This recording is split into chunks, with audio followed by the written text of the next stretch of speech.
الذي نور قلوبنا بولاية محمد وآل محمد. صل على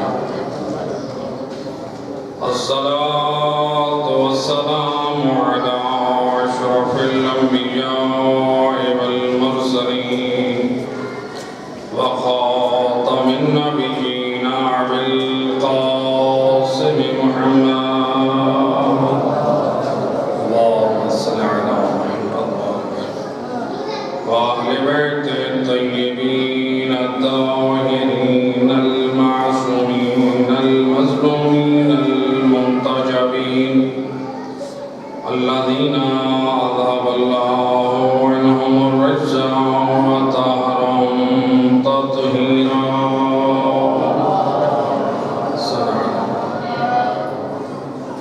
واللعنة الدائمة على أعدائهم أجمعين من يوم ظلمهم إلى يوم الدين. أما بعد، فقد قال الله تبارك وتعالى في كتابه المجيد وفرقانه الحميد وقوله الحق. بسم الله الرحمن الرحيم. وعد الله الذين آمنوا وعملوا الصالحات لهم مغفرة وأجر عظيم. صلوات.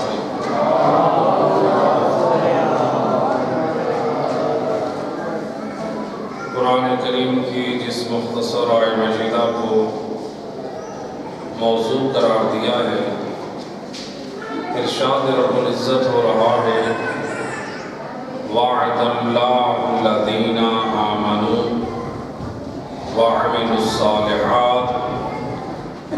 اللہ کا وعدہ ہے ایمان والوں سے اور ایمان کے ساتھ ساتھ عمل صالح بجا لانے والوں سے. یعنی اللہ وعدہ کن سے کر رہا ہے؟ جن کے دامن میں دو چیزیں ہیں. ایک کا نام ہے ایمان اور دوسرے کا نام ہے عمل صالح. اللہ فرماتا ہے جس کے دل میں نور ولایت آل محمد ہو اور جس کے وجود میں کردار آل محمد ہو، میں اللہ ان سے دو چیزوں کا وعدہ کرتا ہوں. وعدہ ہم بھی کرتے ہیں، وعدہ اولاد ماں باپ سے بھی کرتی ہے، ماں باپ اولاد سے بھی کرتے ہیں، میاں بیوی بھی ایک دوسرے سے کرتے ہیں. اور وعدہ کرنے والے بہت وعدہ کرتے ہیں، لیکن اپنے مفاد کی خاطر وعدے کو توڑ بھی دیتے ہیں. لیکن اللہ ایسا نہیں ہے جو وعدہ کر کے اور وعدے کو توڑ دے. وہ تو وعدہ خلافی کو پسند نہیں کرتا. یہ کیسے ہو سکتا ہے اللہ وعدہ کرے اور وعدہ کر کے توڑ دے؟ اے اللہ، تیرا وعدہ ایمان والوں سے، تیرا وعدہ عمل صالح بچا لانے والوں سے. وعدہ کس چیز کا ہے؟ فرماتا ہے ایمان اور عمل صالح تم لے کر آؤ، میدان قیامت میں دو چیزیں تمہیں دینے کا وعدہ میں اللہ کرتا ہوں. اے اللہ، تیرا کیا وعدہ ہے؟ فرماتا ہے لہم مغفرۃ، میں اپنے خزانہ بخشش سے معاف کر دوں گا، وَلَهُمْ أَجْرٌ عَظِيمٌ، اور میں اپنے خزانہ عطا سے انہیں اجر عظیم عطا کروں گا. معاف بھی کر دوں گا. لَهُمْ مَغْفِرَةٌ وَأَجْرٌ عَظِيمٌ، ان کے لیے مغفرت بھی ہے اور ان کے لیے اجر عظیم بھی ہے. تو دو چیزیں ہم نے لے کر جانی ہے. کون سی؟ ایمان اور عمل صالح. آج اگر کوئی یہ کہے کہ میں الحمدللہ ایمان والا ہوں، الحمدللہ میں اہل بیت کی ولایت و محبت و مودت رکھنے والا ہوں، میرے لیے میری نجات کے لیے یہ کافی ہے۔ میرے دوست، یہ تو تیرا نظریہ ہے۔ اللہ قرآن میں فرماتا ہے اے علی والے، اگر تو نجات چاہتا ہے فقط ایمان نہیں عمل صالح بھی ساتھ لا۔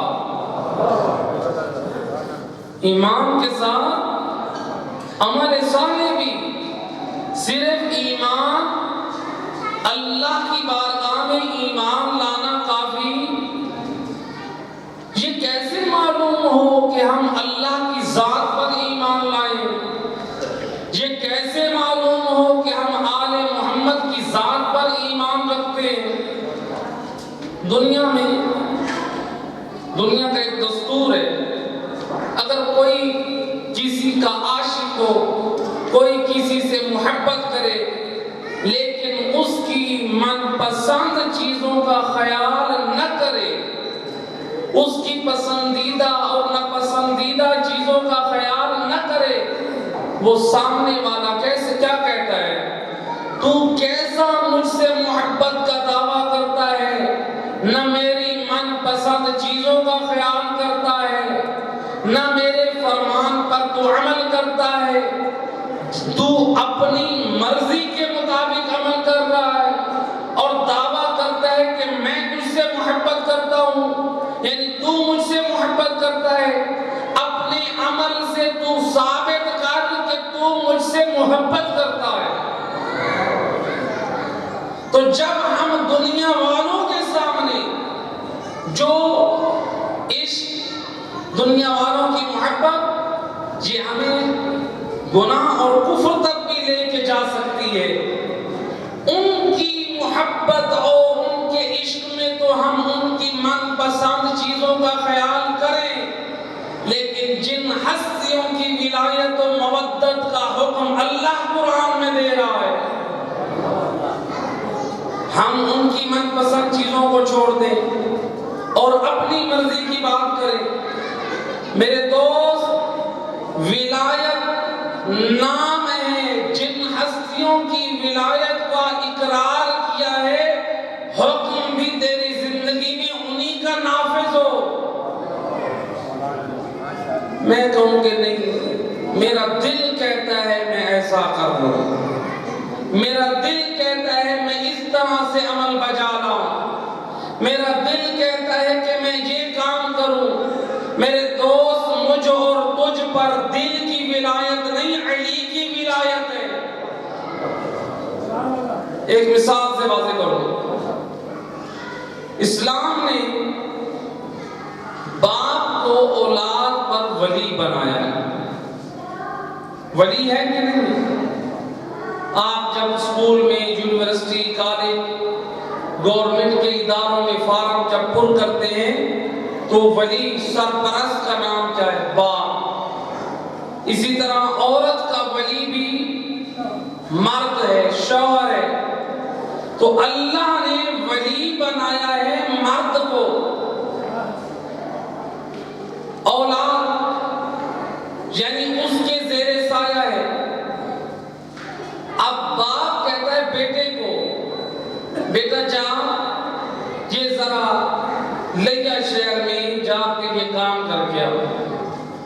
اب بابا میرے پاس ٹائم نہیں، جاؤ ذرا فلاں مقام سے یہ چیز لے کر آؤ، میرے پاس وقت نہیں ہے۔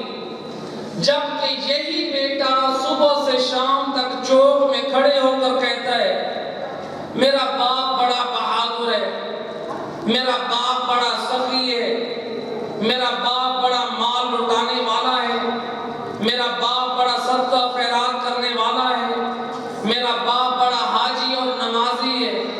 باپ کی فضیلتوں کو تو بیان کر رہا ہے، لیکن باپ جب اسے کسی کام کا حکم دے رہا ہے ماننے کے لیے تیار نہیں۔ اب معاشرے والے جب دیکھیں گے، کہیں کہ یہ صبح سے شام تک لاکھ اپنے باپ کی تعریف کرتا ہے، لیکن یہ نہیں ہے. ایسے ہے کہ نہیں؟ بھئی یہ بچہ کوئی شریف نہیں ہے جو صرف باپ کے فضائل کو بیان کرتا ہے لیکن باپ کی فرما برداری. میرے دوست اگر باپ جیسے ولی کا کہنا نہ مانے تو معاشرے میں شریف کہلانے کا حقدار نہیں ہے. اگر علی ولی جیسے امام کی ولایت کا اقرار کرے اور پھر تو امام کے راستے پہ نہ چلے تو پھر تو کیسے شریف کہلانے کا حقدار ہے؟ وہ علی جس کی ولایت کو اللہ نے ہم پر فرض کیا ہے، ہم نے جب ان کو اپنا سرپرست مانا ہے تو پھر انہیں کی مانے. تو لہٰذا اللہ قرآن میں فرما رہا ہے میرا وعدہ ہے ان لوگوں سے جن کے دلوں میں نور ولایت اہل بیت ہے، محبت اہل بیت ہے، اور دامن میں کردار آل محمد ہے. اللہ کے رسول حضرت محمد مصطفیٰ صلی اللہ علیہ وآلہ وسلم، مل کے صلوات پڑھیں گے.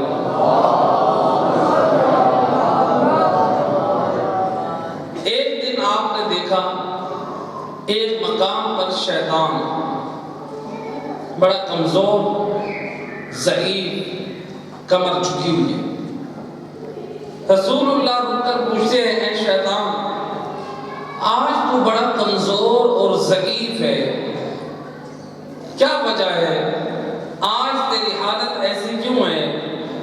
کہتے یا نبی اللہ آپ کے کلمہ گو، آپ کی امت جب وہ 6 عمل صالح کو بجا لاتی ہے تو میری کمر ٹوٹ جاتی ہے.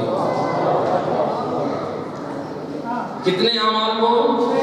6 ایسے اعمال ہیں کہ جن کے دلوں میں محبت رسول اور آل رسول ہے، اگر وہ ان 6 نیک اعمال کو بجا لائے تو شیطان کی کمر ٹوٹ جاتی ہے. رسول اللہ فرماتے ہیں شیطان بتا تو صحیح وہ 6 عمل کون سے ہیں؟ کہتے ہیں یا نبی اللہ آپ کا کلمہ گو جب کسی کام کی ابتدا سے پہلے پڑھتا ہے بسم اللہ الرحمن الرحیم میری کمر ٹوٹ جاتی ہے. کیا پڑھتا ہے؟ یہ معمولی چیز نہیں ہے، یہ معمولی ذکر نہیں ہے. امام فرماتے ہیں بسم اللہ الرحمن الرحیم اسم اعظم کے ایسے قریب ہے جیسے آنکھ کی سیاہی سفیدی کے قریب ہے. اسم اعظم کسے کہتے ہیں؟ اسم اعظم وہ ہے اگر آپ اسم اعظم کو پڑھ کر کسی درخت کی طرف اشارہ کریں وہ زمین سے نکل کر آپ کے قدموں میں آ جائے.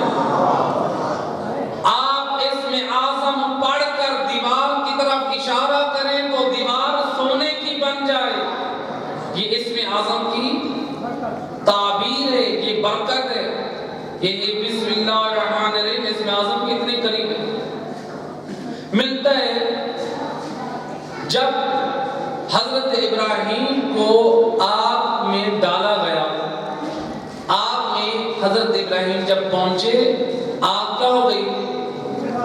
ٹھنڈی ہو گئی، گلزار بن گئی. یہ منظر نمرود کی بیٹی دیکھ رہی تھی.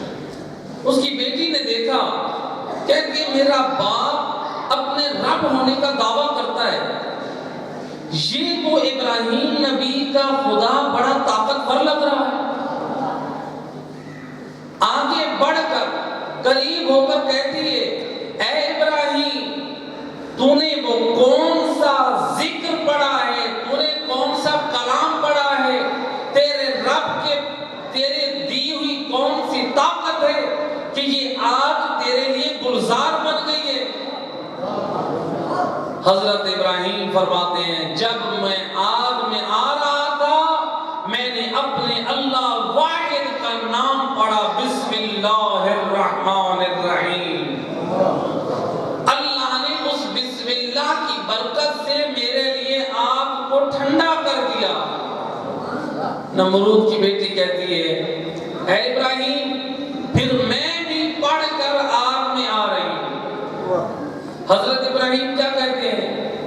معرفت توحید رکھنے والا نبی فرماتا ہے اے نمرود کی بیٹی، فقط بسم اللہ پڑھنا کافی نہیں ہے، پہلے میرے رب کی توحید پر ایمان لا، پھر بسم اللہ پڑھ۔ اللہ کی توحید کا اقرار کر، پھر تجھے بسم اللہ الرحمن الرحیم فائدہ دے گا۔ نمرود کی بیٹی نے اللہ وحدہ لا شریک کی توحید کا اقرار کیا اور بسم اللہ الرحمن الرحیم پڑھ کر آگ میں گئی۔ جو آگ ابراہیم نبی کے لیے ٹھنڈی ہوئی تھی، وہ نمرود کی بیٹی کے لیے بھی ٹھنڈی ہو گئی۔ جب آگ سے باہر نکلی، آ کر کہتی ایھا الناس، اے لوگو سن لو، میرا باپ جھوٹا دعویٰ کرتا ہے، اگر کوئی رب ہے تو وہ ابراہیم کا رب ہے۔ جب نمرود نے یہ سنا، جلاد کو حکم دیا کہ میری بیٹی ہے، اس کے اوپر کوڑے برسا۔ اب جلاد آگے بڑھ کر ابھی ظلم کرنا چاہتا ہے، یا اللہ نے آواز دی اے جبرائیل، یہ کیسے ہو سکتا ہے میری کنیز مجھے رحمان اور رحیم آئے، میں اسے ظالموں کے ہاتھ میں چھوڑ دوں؟ تو حضرت جبرائیل امین نے اس نمرود کی بیٹی کو عرش چوتھے آسمان پر لے گئے۔ اب دیکھیں ذرا، یعنی بسم اللہ الرحمن الرحیم کی برکت سے اللہ نے ابراہیم کے لیے آگ کو گلزار بنایا اور نمرود کی بیٹی کو اللہ کی معرفت کر واضح روشن کرا دیا۔ نمرود کی بیٹی اللہ کی معرفت حاصل کر گئی بسم اللہ کی برکت سے، اللہ کی معرفت بھی حاصل کر گئی اور اپنے باپ کے ظلم سے نجات بھی پا گئی۔ تو یہ بسم اللہ الرحمن الرحیم کی بڑی برکات ہے۔ اللہ کے رسول حضرت محمد مصطفیٰ صلی اللہ علیہ وآلہ وسلم بر محمد و آل محمد بلندتر صلوات۔ اللہم صلی علی فرماتے ہیں اور میرے کلمہ کو یاد رکھو، اگر کسی کام کی ابتدا میں بسم اللہ الرحمن الرحیم نہ پڑھی، رسول فرماتے ہیں لسان وحی سے فرماتے ہیں وہ کام تمہارا کبھی بھی مکمل نہ ہوگا۔ اپنے اپنے کاموں کو مکمل کرنا چاہتے ہیں تو ہر کام کی ابتدا سوار ہو رہے ہیں، جس کام میں بھی آپ پڑھ رہے ہیں آپ بسم اللہ الرحمن الرحیم سے آغاز کریں۔ مومن کو ایسا ہونا چاہیے، ذرا آل محمد کی تعلیمات کو پڑھ، وہ کتنے مقامات پہ کبھی بسم اللہ پڑھ رہے ہیں، کبھی ذکر پڑھ رہے ہیں، کبھی دعا پڑھ رہے ہیں، کبھی قرآن پڑھ رہے ہیں، اور میرا دوست اپنی زندگی کا طریقہ اور سلیقہ ویسے اپنا جیسے آل محمد نے بتایا ہے۔ آل محمد کے مقابلے میں جو بھی اپنی بات کرے وہ گمراہی ہے۔ اگر اپنی نجات چاہتا ہے، اپنی فلاح چاہتا ہے، اپنے اعمال کی اصلاح کر آل محمد کے پاک کردار کی روشنی میں۔ پہلی چیز شیطان کی کمر کو توڑنے والی، رسول اللہ فرماتے ہیں اور میری امتیوں میرے کلمہ کو سنو۔ دوسری چیز جو شیطان کی کمر کو توڑتی ہے وہ ہے استغفار۔ کیا ہے وہ؟ استغفار۔ اس لیے روایت کے جملے ہیں رسول خدا صلی اللہ علیہ وآلہ وسلم اللہم صلی اللہ علیہ وسلم ہر روز 100 مرتبہ استغفار پڑھتے تھے، استغفر اللہ ربی واتوب الیہ۔ نبی معصوم ہے کہ نہیں؟ ہم شیعوں کا عقیدہ ہے نبی اور آل نبی کیا ہیں؟ معصوم ہیں، ان سے غلطی تو کیا، غلطی کے بارے میں سوچتے تک نہیں، معصوم ہستیاں ہیں۔ میرے دوست ذرا فکر کر، جو معصوم ہستی ہیں وہ اپنی زندگی میں روزانہ استغفار کا اہتمام کریں، یعنی نبی کو استغفار کے پڑھنے میں فائدہ نظر آ رہا ہے تو نبی پڑھ رہے ہیں۔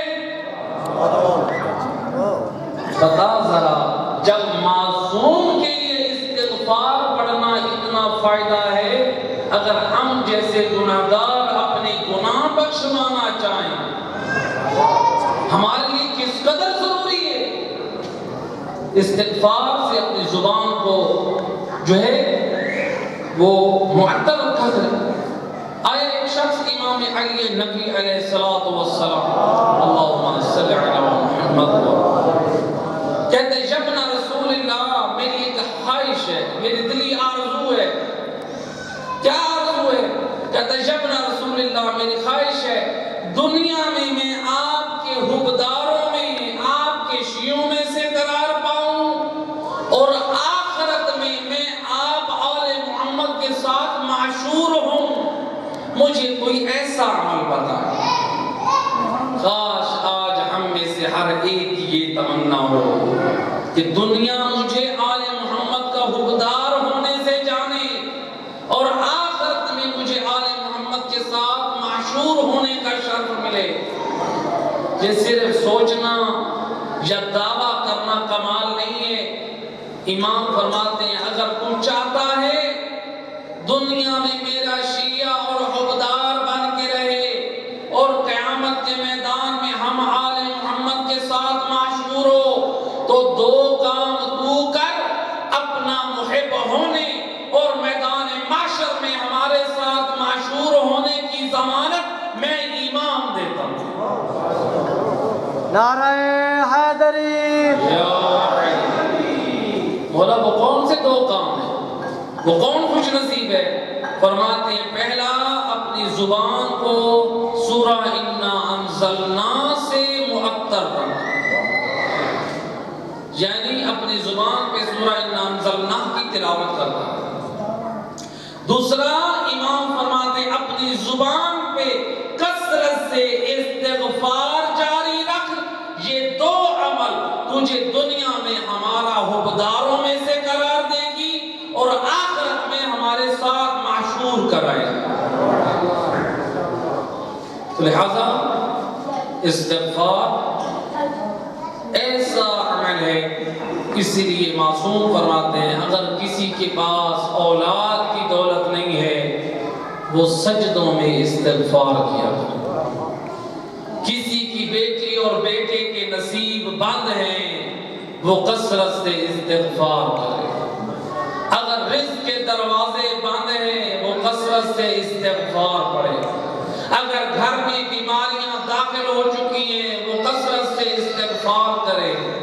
یعنی جس قدر تو مصیبتوں میں گرفتار ہے، آل محمد فرماتے ہیں اپنی زبان کا ورد استغفار تو قرار دے، تیری نجات کی ضمانت ہم آل محمد دیتے ہیں.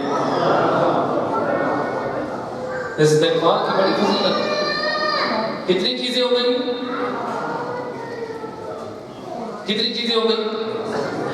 دو چیزیں. اپنی زندگی میں یہ شامل کریں. ایک صلوات پڑھیں محمد وعلی بیت.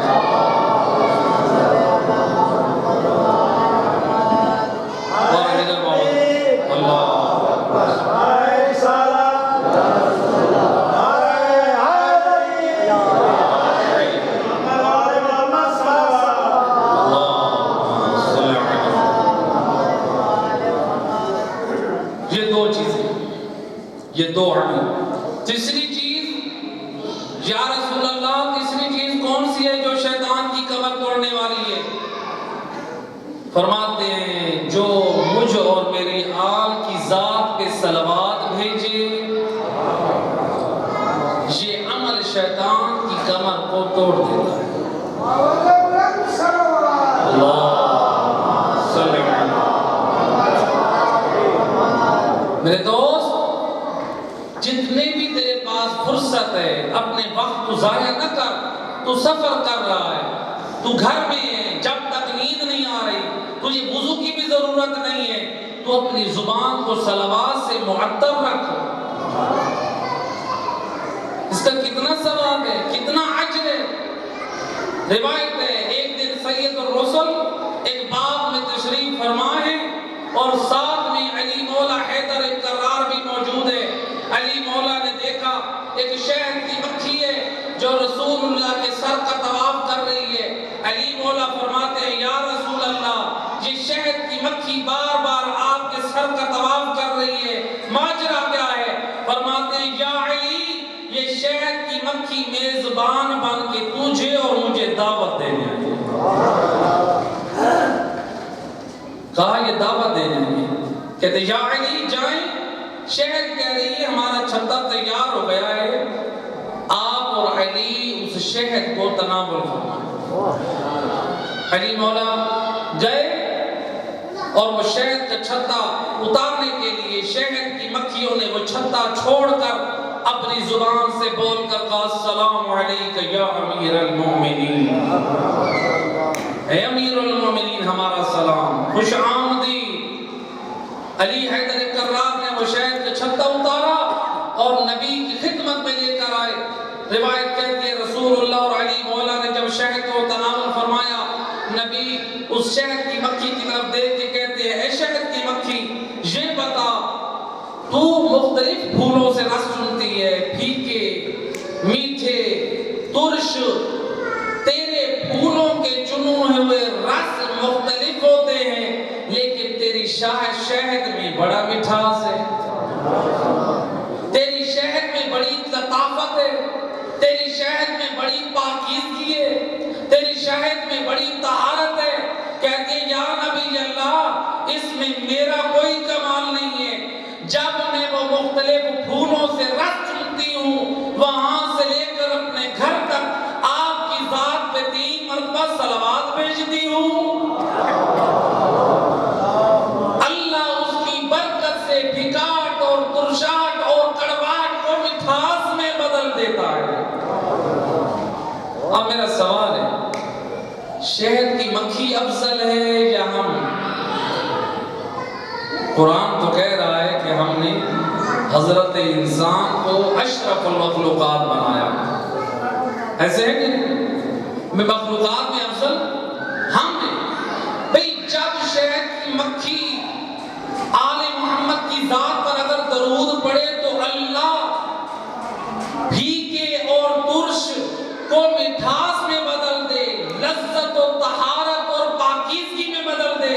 اور جن کے دلوں میں نور توحید ہو، جن کے دلوں میں نور نبوت ہو، جن کے دلوں میں نور ولایت آل محمد ہو، اگر وہ آل محمد کی ذات پہ صلوات بھیجیں اللہ جانے زندگی کی کتنی تلخیاں ختم ہو جائیں، زندگی میں کتنی طہارت اور پاکیزگی آ جائے. تو لہٰذا اپنے قیمتی اوقات کو برباد نہ کر میرا دوست. اپنی محفلوں کو، اپنے ماحول کو پاک کر اور شکر پڑھ اللہ کا کہ اللہ نے تجھے اتنی عظیم ہستیوں کے گھرانے کی ہدایت فرمائی. کتنی چیزیں ہو گئی؟ 3 چیزیں. سید رسول فرماتے ہیں چوتھی چیز جو شیطان کی کمر کو توڑنے والی ہے وہ یہ ہے کہ جب کوئی مومن کوئی کام کرنے لگے تو کہے انشاءاللہ. کیا کہے؟ لیکن ایسا انشاءاللہ نہیں جو آج کل ہم لوگوں نے انشاءاللہ کا مذاق بنایا ہوا ہے. جب کسی سے وعدہ کرنے لگے اور ہم نے کہا انشاءاللہ میں یہ کام کروں گا اور جب اس موقع محل پہ ہم نے وہ پورا نہ کیا اور کہنے والے نے کہا جناب وعدہ تھا آپ آئے نہیں اور آپ نے یہ بات پوری نہیں کی، جواب ملتا ہے جناب میں نے تو انشاءاللہ کہا تھا. یعنی الیاذ باللہ، یعنی انشاءاللہ آپ کو یہی سکھا رہا ہے آپ وعدہ خلافی کریں. اللہ تو قرآن میں فرما رہا ہے وَلَا تَقُولَنَّ لِشَيْءٍ إِلَّا أَن يَشَاءَ اللَّهُ. یہ نہ کہو کہ میں یہ کام ضرور کروں گا، بلکہ کہو انشاءاللہ اللہ نے چاہا. کیا مطلب انشاءاللہ؟ یعنی جو وعدہ ہے، جو کام کرنا ہے، اگر کوئی عذر شرعی نہ آیا تو میں اللہ کی مدد سے یہ کام ضرور کروں گا. یہ معنی ہے نہ کہ ہم مخالفت کریں، وعدہ خلافی کریں اور پھر ہم کہیں کہ انشاءاللہ میں نے کہا تھا. تو لہذا انشاءاللہ جو کہتا ہے وہ شیطان کی کمر کو توڑ دیتا ہے. کیونکہ جو انشاءاللہ کہہ رہا ہے وہ یہ کہہ رہا ہے کہ میرا زور کچھ نہیں ہے، میں طاقتور سمجھتا ہوں تو وہ ذات الہی کو سمجھتا ہے. چوتھی چیز اللہ کے رسول فرماتے ہیں جو شیطان کی کمر کو توڑنے والی ہے وہ یہ ہے کہ جب کوئی دو مومن ملے تو آپس میں مصافحہ کریں. کیا کریں؟ مصافحہ کریں. امام فرماتے ہیں جب دو مومن مصافحہ کرتے ہیں تو تیسرا ہاتھ رحمان کا ہوتا ہے. مصافحہ کیا ہے؟ جب ہاتھ ملائیں تو دو ہاتھوں سے ملائیں، علماء کے ساتھ ملائیں، اہل ایمان کے ساتھ ملائیں. آج نجف و قم میں فقہاء کی خدمت میں جب آپ جائیں گے تو علماء اسی طرح سے دو ہاتھ ملاتے ہیں جو آل محمد کے کردار کے وارث ہیں. نہ کہ ایک ہاتھ. یہ مغرب کی رسم چلی ہے میرا دوست. ان چیزوں کی اصلاح کر. جو آل محمد نے پاک کردار دیے وہ دو ہاتھ ملانا ہے. آیت اللہ سستانی نائب امام 90 سال کے ہو چکے ہیں، مہروں کے درد میں مبتلا ہے. ڈاکٹر نے منع کیا ہے کہ قبلہ آپ یہ مومنین کی زیارت جو روزانہ 2 گھنٹے کے لیے بیٹھتے ہیں یہ مصافحہ کے لیے، اس محفل کو ختم کر دیں ورنہ آپ کے مہروں کا درد بڑھتا جائے گا. 2 گھنٹے آپ سستانی کیسے بیٹھتے ہیں؟ ایسے جو بھی آتے ہیں اس کے ساتھ ایسے مصافحہ کرتے ہیں. سر میں آپ سے پوچھنا چاہتا ہوں آپ آدھا گھنٹہ ایسے بیٹھے، جوان بھی کہے گا کہ میرے بازو تھک گئے. ایک نائب امام 2 گھنٹے زوار علی ابن ابی طالب کا استقبال کیسے کرتے ہیں؟ جب ڈاکٹروں نے کہا کہ آپ چھوڑ دیں آپ کے مہروں اور کمروں کا درد بڑھ جائے گا، فرماتے مجھے درد کی پرواہ نہیں ہے. یہ کیسے ہو سکتا ہے علی حیدر کرار کا چاہنے والا میرے پاس آئے میں بغیر مصافحے کے بھیج دوں؟ میرا دوست مراجع الزام کی قدر کر، ان فقہاء کی قدر کر، ان علماء پہ جسارت نہ کرنے دے کسی کو. یہ علماء میری اور تیری ملت کا سرمایہ ہے. یہ علماء اگر نہ ہوتے آج ہم جعفری کہلواتے ہیں. میرے چھٹے امام جعفر صادق علیہ الصلوۃ والسلام اللہم صلی علی محمد. امام فرماتے لولا العلماء فی غیبت القوائم لارتد الناس عن الدین. اگر یہ علماء حق زمانہ غیبت امام زمانہ میں دین اسلام کی تعلیمات و تبلیغات کرنے والے نہ ہوتے تو دنیا والے دین سے مرتد ہو جاتے. یہ علماء کی شان میں امام فرما رہے ہیں. شکر پر تیرے مذہب کی نمائندگی جہلا نہیں کر رہے، اہل علم علماء کر رہے. آج ٹیلی ویژن پہ علماء آ کر بیٹھتے ہیں تیرے مذہب کا دفاع کرتے ہیں. تیری قوم کسی مشکل میں ہو تو یہ علماء اپنا سینہ تان کے اپنی قوم کا اور اپنے مذہب کا دفاع کرتے ہیں. تو لہذا علماء سے جڑ کر رہے، علماء سے تمسک رکھیں. میں ایک مثال دیا کرتا ہوں. دیکھیں آپ کے گھروں میں گرمی آ رہی ہے، مثلا پنکھا خراب ہو گیا، اس کو بنوانے کے لیے اگر کوئی شخص اس کو درزی کے پاس لے جائے، درزی کیا کہے گا؟ جناب آپ عقل کام نہیں کر رہے ہیں، میرا کام کپڑے سینا ہے، یہ پنکھے بنانا.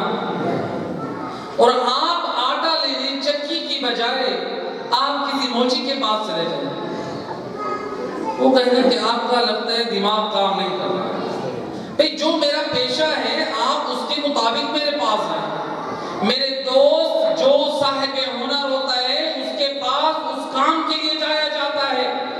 جب تو کپڑے سلوانے کے لیے درزی کو چھوڑ کر کسی اور دکان پر نہیں جاتا تو اپنے بدن کے علاج کے لیے ڈاکٹر کو چھوڑ کر سبزی فروش کے پاس نہیں جاتا. اسی طرح جب دین کا کوئی مسئلہ ہو علماء کو چھوڑ کر غیروں کے دروازوں پہ نہ جا. اپنے دین کی بقا اور سلامتی چاہتا ہے علماء کے دروازے پہ آؤ جو تجھے قرآن کی تفسیر سمجھائیں گے تو تجھے آل محمد کا پاک کردار بتائیں گے. علماء یہ مصافحہ یہ کتنا عمل؟ 5واں عمل جو شیطان کی کمر کو توڑنے والا عمل ہے. 6واں عمل اور آخری رسول اللہ فرماتے ہیں او میرے امتیو او میرے کلمہ گو شیطان کی کمر کو توڑنے والا 6واں عمل ہے جب کوئی کسی مومن سے کہتے ہیں السلام علیکم. نبی نے کیا فرمایا؟ کیا کہے؟ السلام علیکم. اس کا مطلب ہے نبی کی نگاہ میں سلام سے بڑھ کر ادب کا کوئی اور طریقہ نہیں ہے. ذرا قرآن تو پڑھ. اللہ قرآن میں جنتیوں کی صفت بیان کر رہا ہے. جب اہل جنت ایک دوسرے سے ملاقات کریں گے تو کیا کہیں گے؟ سلام علیکم. قرآن پر ایمان ہے؟ صرف قرآن پر ایمان رکھنا چاہیے یا قرآن کی ماننی بھی چاہیے؟ بھئی قرآن کی ماننا بھی یہ قرآن پر ایمان ہے. صرف قرآن پر یہ ایمان رکھنا کہ یہ اللہ کی کتاب ہے یہ ہماری نجات کے لیے کافی نہیں ہے. اب قرآن نے کیا آواز دی؟ جنتیوں کی صفت کیا ہے؟ کیا کہیں گے؟ سلام، یعنی السلام علیکم کریں گے ایک دوسرے سے. حدیث کتاب پڑھتے ہیں؟ حدیث کتاب پر ایمان ہے؟ کیا پڑھتے ہیں حدیث کتاب میں؟ پنجتن پاک جب ایک دوسرے سے ملاقات کر رہے ہیں امام حسن کہتے ہیں السلام علیکم یا امہ. امام حسین کہتے ہیں السلام علیکم یا امہ. امام علی اگر کہتے ہیں السلام علیکم یا زوجتی. اسی طرح سے رسول اللہ آ کر اپنی بیٹی فاطمہ زہرا کو سلام کرتے ہیں. اور نواسے اور علی حیدر کرار جناب سیدہ جب چادر میں جاتے ہیں تو سب پنجتن پاک ایک دوسرے کو سلام کرتے ہیں. کہ یہ حدیث قصہ نے تجھے بتایا یا نہیں بتایا؟ کہ یہ حدیث قصہ میں ہے کہ نہیں؟ بھئی حدیث قصہ کے شروع میں پنجتن پاک کا کردار تجھے بتایا جا رہا ہے کہ جب پنجتن پاک ایک دوسرے سے ملے تو ایک دوسرے پہ سلام کر رہے تھے. تو میرے دوست ہمیں اگر قرآن سے دیکھے تو طریقہ ادب کا ملتا ہے السلام علیکم. اور اگر پنجتن پاک کا عمل دیکھے تو ہمیں ملتا ہے السلام علیکم. اگر قرآن اور آل محمد کی ان کی ہستیوں کے گھر سے ہمیں ادب سے میں سلام سے بڑھ کر کوئی افضل طریقہ نظر آتا تو قرآن بھی بیان کرتا آل محمد بھی بیان کرتا. بر محمد و آل محمد بلندتر صلوات. نعرہ تکبیر، نعرہ رسالت، نعرہ حیدری، بلندتر صلوات. میرے اور آپ کا ادب کا طریقہ بنانا یہ اور ہے. جو پنجتن پاک نے دیا عمل ہے اس سے بڑھ کر کوئی عمل افضل نہیں ہے. جو قرآن نے دیا ہے اس سے بڑھ کر کوئی عمل افضل نہیں ہے. علی مولا فرماتے ہیں او میرے شیعو میرے چاہنے والوں سنو، فرماتے ہیں جو سلام کرتا ہے اسے اس کو 69 نیکیوں کا ثواب ملتا ہے اور جو جواب دیتا ہے اس کو 1 نیکی کا ثواب ملتا ہے. بس سلام کرنا کیا ہے؟ مستحب ہے اور جواب دینا واجب ہے. بھئی مستحب پہ ثواب کم کیوں ہے؟ زیادہ کیوں ہے؟ اور واجب پہ جواب ثواب کم چاہیے تو یہ تھا کہ ثواب واجب کا زیادہ ہوتا، مستحب کا کم ہوتا، برعکس ہے، مستحب کا ثواب زیادہ ہے اور واجب کا ثواب کم ہے۔ تو جواب ملا سلام کرنے والے کو، مستحب انجام دینے والے کو ثواب اس لیے زیادہ ملا، اس نے اپنی میں کو ختم کیا۔ بھئی جو سلام کرتا ہے وہ میں کو ختم کر رہا ہے، اور جو جواب دے رہے وہ میں کو ختم نہیں کر رہا، اس پر تو جواب دینا واجب ہے۔ اگر جواب نہیں دیتا تو گناہگار ہے۔ تو لہذا اس لیے ملتا ہے کہ سید الرسل بچوں پہ بھی سلام میں سبقت کرتے تھے۔ جس ہستی کی محبت کے صدقے میں اللہ نے کائنات کو خلق کیا، اس کی عادت میں یہ ہے کہ دنیا والوں کو چاہے بچے ہوں یا بڑے ہوں، رسول سب سے پہلے سلام میں پہل کرے۔ اور جس نبی کی محبت کے صدقے میں آج ہمیں دنیا کا تھوڑا سا حصہ مل گیا، ہم ملک بھی بن گئے، چودھری بھی بن گئے، سردار بھی بن گئے، ہم کہتے ہیں دنیا ہمیں سلام ہے۔ جس نبی کی محبت میں اللہ نے کائنات کو بنایا ہے، جب وہ سلام میں پہل کر رہے ہیں تو پھر میں اور آپ کو جا۔ روایت ہے تاریخ کا ایک ایسا واقعہ، اور میں مسائل کی طرف آ رہا ہوں۔ مدینہ شہر ہے، رسول اللہ اپنے اصحاب کے ساتھ جا رہے ہیں۔ پرانا زمانہ، آج سے 1400 سال پہلے، مسجد مدینہ شہر ہے، سید الرسل اصحاب کے ساتھ ایک محلے سے گزر رہے ہیں۔ اس محلے کے ایک چوک میں کچھ بچے کھیل رہے ہیں۔ ان بچوں میں ایک بچے نے دیکھا سید الرسل اپنے اصحاب کے ساتھ آ رہے ہیں۔ اس بچے نے رسول کو آتے دیکھا تو یہ گلی میں سامنے چھپ گیا۔ ایک اس طرف گلی ہے، اس گلی میں وہ چھپ گیا۔ کیوں چھپا؟ رسول کی عادت ہے کہ وہ سلام میں پہل کرتے ہیں، آج رسول پہ پہلے میں سلام کروں۔ یہ پاک تربیت کا اثر ہے۔ اپنی نسلوں کی تربیت کریں، یہ آپ کی ذمہ داری ہے۔ وہ بچہ گلی میں چھپ گیا۔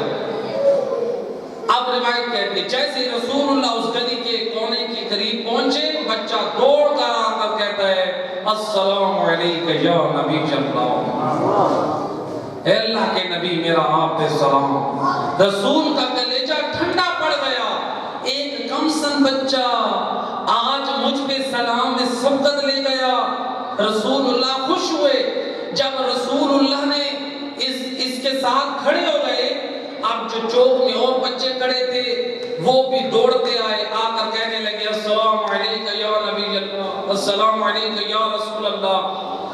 اب روایت کہتی ہے کہ جہاں رسول تھے بچہ تھا، وہاں پر اور بچے بھی جمع ہوئے۔ ان بچوں کے شور کی آواز، مدینہ شہر ہے، پرانا زمانہ ہے، دیواریں چھوٹی چھوٹی ہیں، لوگوں کے گھروں میں جب آواز پہنچی کہ سید الرسل ہمارے محلے میں آ گئے ہیں، لوگ مرد و زن اپنے گھروں سے باہر نکلنا شروع ہو گئے، اور وہ اونچا وہ محلہ لوگوں کے رقص سے بھر گیا۔ سید الرسل اس چوک پہ کھڑے ہیں اور آپ اس بچے کی طرف دیکھ کے کہتے ہیں اے بچے مجھے یہ بتا، تیری نگاہ میں اللہ کا رتبہ بلند ہے یا میں مصطفیٰ کا؟ کہتا ہے بے ابی انت و امی، میرے ماں باپ آپ کے قدموں پہ قربان۔ یا نبی اللہ، پہلے ہے ذات الہی، پھر ہے ذات مصطفیٰ۔ رسول نے دیکھا یہ تو معرفت توحید رکھنے والا ہے، یہ تو اللہ کی وحدانیت کا صحیح معنوں میں اقرار کرتا ہے، یہ تو اللہ کی صحیح معرفت رکھتا ہے۔ اب رسول نے اپنا سوال بدلا، فرماتے ہیں بچے مجھے بتا، لوگ دیکھ رہے ہیں، اے بچے مجھے بتا تیری نگاہ میں مجھ نبی کا رتبہ بلند ہے یا تیرے والدین کا؟ آپ گھروں میں جا کر تجربہ کریں، جن والدین نے بچوں کو توحید اور نبوت و امامت کا تعارف نہیں کرایا. آپ چھوٹے بچوں سے پوچھیں آپ مجھ سے محبت کرتے ہو یا رسول اللہ سے، وہ کہے گا میں آپ سے. اس کی تربیت نہیں کی ہے، اس کو ہم نے وقت نہیں دیا ہے. اب رسول اللہ اس کم سن بچے سے پوچھتے ہیں اے بچے بتا تیری نگاہ میں مصطفیٰ کا رتبہ بلند ہے یا تیرے والدین کا؟ کہتا ہے یا نبی اللہ میرے ماں باپ آپ پہ قربان، پہلے ذات مصطفیٰ ہے پھر میرے والدین. اللہ اللہ کی بھی معرفت رکھتا ہے اور نبی کی بھی نبوت کا اقرار کرتا ہے. جب نبی نے دیکھا اخلاق کا اتنا اعلیٰ کہ سلام میں پہل کر رہا ہے، عقیدے میں بھی بلند ہے، عقیدہ توحید بھی درست ہے، عقیدہ نبوت بھی درست ہے، نبی نے لسان وحی سے کیا فرمایا؟ اصحاب کو لوگوں کو دیکھ کے فرماتے ہیں ایھا الناس کونوا مثل ھذا الصبی، اے لوگوں اس بچے کی مانند بن جاؤ. جس کی مانند بن جاؤ، اس بچے کی مانند بن جاؤ. اس بچے میں کتنے عمل تھے؟ ایمان بھی ہے اور عمل صالح بھی ہے. اللہ قرآن میں کیا فرماتا ہے؟ وعد اللہ الذین آمنوا وعملوا الصالحات لہم مغفرۃ واجر عظیم. اللہ کا وعدہ ہے ان لوگوں سے جن کے دلوں میں نور ولایت آل محمد ہو اور جن کے وجود میں کردار آل محمد ہو. اللہ ان کو اپنا خزانہ بخشش سے معاف بھی کر دے گا اور اجر عظیم بھی عطا کرے گا. تو اس بچے کے دامن میں ایمان بھی ہے اور عمل صالح بھی ہے. تاریخ کہتی ہے یہ بچہ کوئی عام نہیں ہے، اس بچے کا نام ہے حبیب ابن مظاہر. یہ والدین کی تربیت کا اثر ہے، یہ پاک تربیتوں کا اثر ہے. اس دین کی بقا کے لیے آل محمد کا بڑا خرچ ہوا ہے. آل محمد نے اپنا سب کچھ قربان کیا ہے اس دین کی بقا کے لیے. یہ دین الہی کی قیمت کا اندازہ کرنا ہے تو میرے دوست جو تو سنتا رہتا ہے کہ اگر معرفت کے ساتھ ایک آنسو غم حسین میں بہا لیا جائے تو تیرے لیے جنت کی ضمانت ہے. ذرا فکر تو کر، یہ جو تجھے بیان کیا گیا ہے کہ ایک آنسو تیری جنت کی ضمانت ہے، ذرا غور کر یہ جو آنسو ہے یہ کن ہستیوں پہ ہے؟ یہ کربلا والوں پہ. کربلا والے شہید کیوں ہوئے؟ دین الہی کی بقا کے لیے. میرے دوست اس معرفت کے ساتھ آنسو نکال کہ یہ جو میرا آنسو جنت کی ضمانت بن رہا ہے وہ ہے وارثان جنت، اور وارثان جنت جس چیز کے لیے قربان ہو رہے ہیں وہ ہے اللہ کا دین. کہیں ایسا نہ ہو کل میدان قیامت میں حسین مولا کی خدمت میں جائیں آقا ہم آپ کے عزادار ہیں ہماری سفارش کریں، اور حسین مولا پلٹ کر جواب دیں اب کس منہ سے آیا؟ تو نے تو میرے اکبر کے خون کی لاج نہ رکھی. اب کس منہ سے آیا؟ تو نے تو میرے اصغر کے خون کی لاج نہ رکھی. اب کس منہ سے آیا؟ تو نے تو زینب و کلثوم کے چادروں کی لاج نہ رکھی. میں نے تو اللہ کے دین کی بقا کے لیے سب کچھ لٹا دیا تاکہ تو عمل کر سکے. اے اجر و کمال اللہ زادارو، روز عاشور جب شمر بڑا اے حسین مظلوم سجدے کی حالت میں ہے. روایت کہتی ہے وَجَلَسَ الشِّمْرُ عَلَى صَدْرِ الْحُسَيْنِ، اے شمر اے حسین مظلوم کے سینے پہ چڑھ بیٹھا، اے فقط سینے پہ نہ چڑھ بیٹھا. عزادار روایت کہتی ہے وَأَخَذَ لَحْيَتُهُ، اے اس لعین نے حسین کی ریش مبارک کو پکڑا اور فقط ریش حسین کو نہ پکڑا. روایت کہتی ہے وَلَطَمَ عَلَى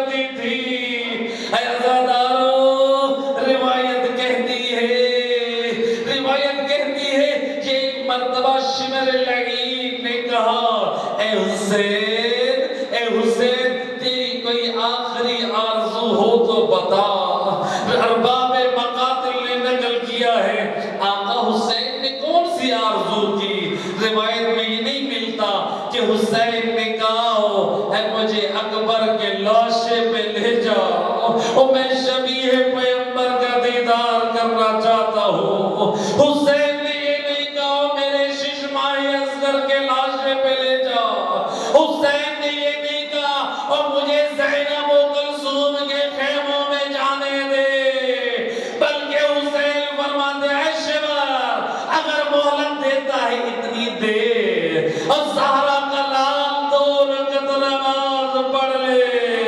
او حسین نے کربلا کی ریت پر روایت کہتی ہے بیٹھ کر اور تکبیر پڑھی اللہ اکبر، اور یہ نماز کا سجدہ تھا، اور یہ شمر لعین کے ہاتھ میں خنجر، اے ملعون کا یہ خود خنجر تھا، اے زہرا کے لال کی گردن پہ یہ خود خنجر کے وار کر رہا تھا۔ اے دنیا پوچھتی ہے کہتی ہے یہ خود خنجر کیوں تھا؟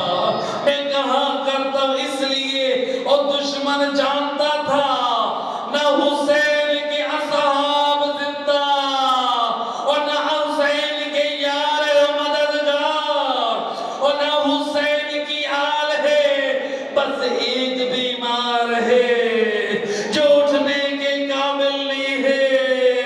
اے اجرکم علی اللہ زادارو، اے شمر لعین نے اے سرطن سے جدا کیا۔ اے علی کی بیٹیاں یہ منظر دیکھ رہی تھی کہ میرے بھیا حسین کو اے نماز سے کتنا عشق ہے، بس اس سنت حسین کو کربلا میں زندہ کیے علی کی بیٹیوں نے۔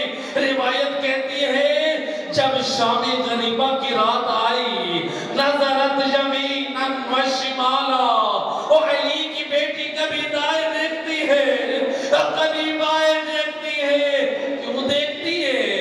کہیں تو عباس اپنے بازو کٹا کے سو رہا ہے، اور کہیں اکبر کا لاشا ہے، اور کہیں جوانوں کے لاشے ہیں، اور زینب جوانوں کو نہیں دیکھ رہی، بلکہ روایت کہتی علی کی بیٹی وہ ایک نظر میں پانی دیکھنا چاہتی تھی کہ وضو کے لیے پانی مل جائے، لیکن پانی تو نہ تھا۔